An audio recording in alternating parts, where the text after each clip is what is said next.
Why is it that we can watch three different Spider-Mans point at each other in a movie, but the one guy everyone's been begging to see, Miles Morales, is completely missing from the MCU? It feels like the perfect time, right? The multiverse is wide open, Peter Parker is a ghost, but no, Miles is nowhere to be found. And the reason isn't some deep creative decision, it's way simpler and honestly, a lot more frustrating than that. The head of Marvel, Kevin Feige, basically just came out and said it. Sony Pictures has drawn a line in the sand and told Marvel to back off. They've been given a direct order to keep their hands off a live-action Miles Morales. It's not that they don't want to use him, it's that they literally aren't allowed to. This whole thing is a huge, messy custody battle over Spider-Man that's been going on for years. Look, if for some reason you've been living under a rock and don't know who Miles is, he's not just a replacement Peter Parker. When he first showed up in the comics, he was a total game changer. He's this kid from Brooklyn, Afro-Puerto Rican, who gets spider powers and has to step up when the Peter Parker of his universe dies.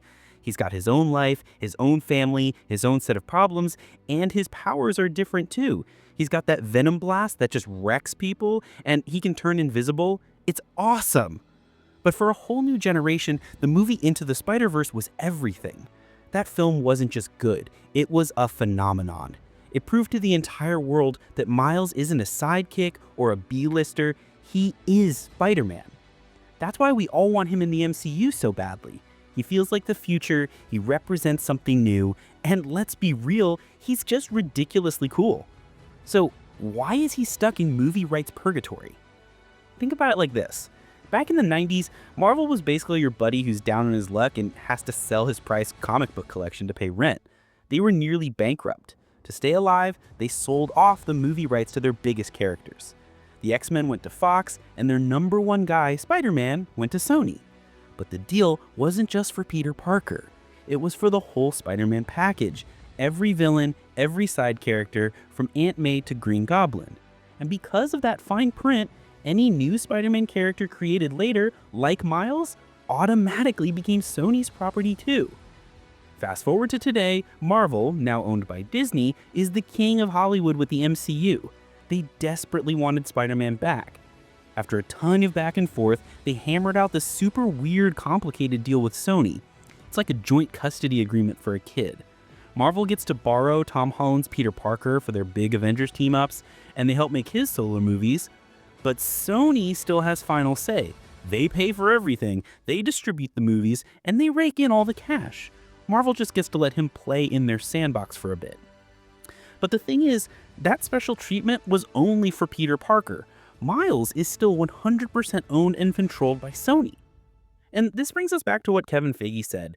He was tired of dodging the question, so he was just super direct about it. He basically said that Sony's got their amazing Spider-Verse animated franchise going, and until that's done, they've told us to stay away.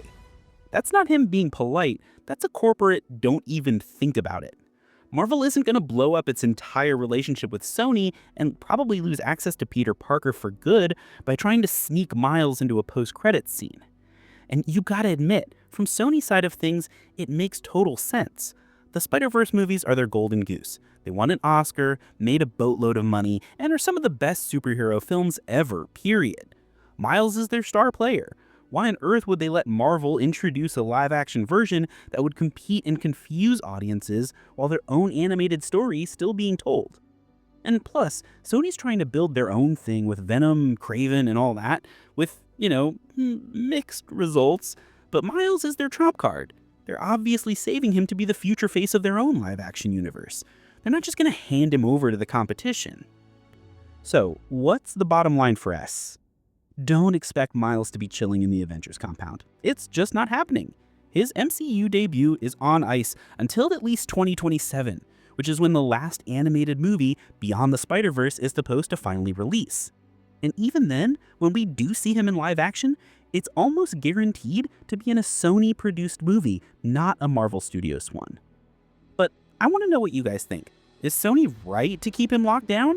Or are they just robbing us of seeing Miles team up with the rest of the MCU? Let me know in the comments.